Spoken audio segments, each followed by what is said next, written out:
Greetings, my name is Alan and you are watching a video but as part of a video series called Out with Alan, and the video series focuses on issues that are relevant to the LGBT community but are also educational for those who are not part of the LGBT community but are curious about us and want to know more about how gay people think, how gay people interact with each other, some of those social issues that they're particularly tied up in either through their own will or just the currents of the society in which they live. And some of these videos, as I've said, will be quite serious. Others will be a little more silly.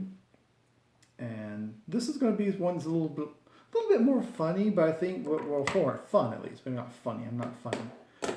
But, well, at least be informative.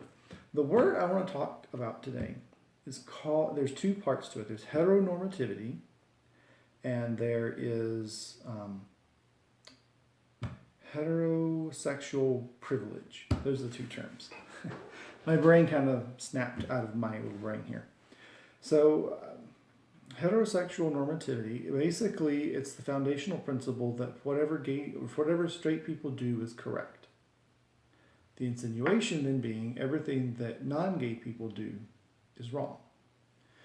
And so this idea that straight life, heterosexual life, binary partner marrying is the only way. And it's certainly their way. I'm fine with that. I think my sister and brother-in-law are awesome, and I think my nieces are just the coolest things ever. So I'm totally fine with that. The problem is when the assumption gets made that because that's the norm, heteronormativity, and that's the norm, everyone outside that norm gets put down, gets or put upon, or even discriminated against through much of history. And some of those have been quite violent. I mean, the way, not that the Nazis treated anyone well, but they were hard on the homosexual community as well. And my husband and I went to Berlin, Germany, and I have always had an affinity for Germany. I don't really know why. But we went to Germany, and we were walking along in the Tiergarten, which is this huge public park. It was the hunting grounds when it was the King of Prussia's space. And so we were walking along, and we see this sort of cubic-looking thing, little sculpture, I guess, for lack of a better term.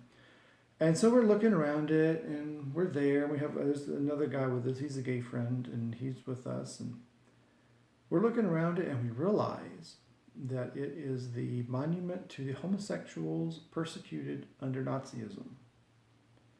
Because the Germans don't mince names. It was not the so-and-so memorial. No. It was to the homosexuals persecuted in Judaism. Under Nazism. And the Jewish people have a huge one, and rightly so. I mean, it's massive. And it is literally called the Monument to the Murdered Jews of Europe. They didn't try and fiddle around with that. So anyway, so being gay throughout history has rarely been a positive experience because you have this heteronormativity, that you have this idea that because that's the way to go, there's no other alternative path. And some of that, I think, is fed by people's religious feelings. For example, the Christian faith teaches one way. The Islamic faith teaches one way. The Jewish faith teaches one way. There's not a concept, at least not in the monotheistic religions, there's not this idea of, yeah, this is the way we do things, but you're fine if you do something different. That just historically not been how that's worked out. So when you set up that framework of right and wrong, anybody who finds themselves on the underside of that is going to be persecuted in some way. It may not be a full-on genocide, but persecuted in some way, either through employment or housing or some other mechanism of life. There's this the people are going to get persecuted against, and gay people are very susceptible to that. There's no federal protections in the labor law that I'm aware of for firing someone for being gay, and many states don't have such protections. Many states do. I think it's about half and half now, maybe 30-20, but not as many as should be. And so in those places, you can be fired for being gay. So there's that. That's the heteronormativity piece. The other piece of this particular puzzle is what I called heterosexual heterosexual privilege. So what that is when you have this main status people, and in this case, the straight people, straight community. You have this strong thing here. Then when they see things that are different, it's like, why are you putting that in my face? I don't want to see that. Get that out of my mind. I don't want to have to look at that. I don't want to see that. And so just put it to the side, relegate it to a corner, and let's just move on with our lives. And you see this in like TVs and movies and stuff. Whenever there's a on-screen kiss between two guys or two women that's in a romantic relationship, they're not two Italians greeting each other, actual romantic thing, people look away or they look askance. Even I, if I'm watching it by myself or with other gay friends, I'm okay, but even I get a little nervous when I know they're going to do that. And like at New Year's Eve, we can be in a party full of friends that love us, know us, and don't think anything of our relationship other than good things. But when that countdown to midnight comes, there's just something there that's just, or you wanna kiss somebody, just like, oh my God, what do you do? That's heterosexual privilege. It's this idea that me doing my thing is impounding upon you, is impeding upon you because you don't want to see that. Not having that is seeing the other as just typical. Like, people kiss at New Year's Eve, not a big deal.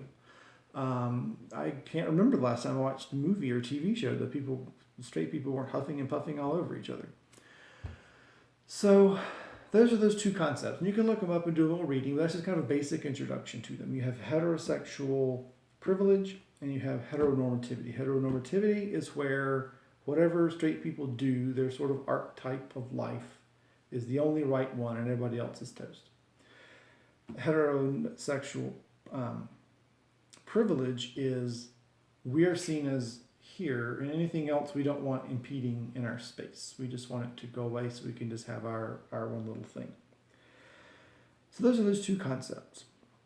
And so hopefully you found it interesting. I'm going to do a few more of these and kind of see if they take off or if people find them interesting in any way.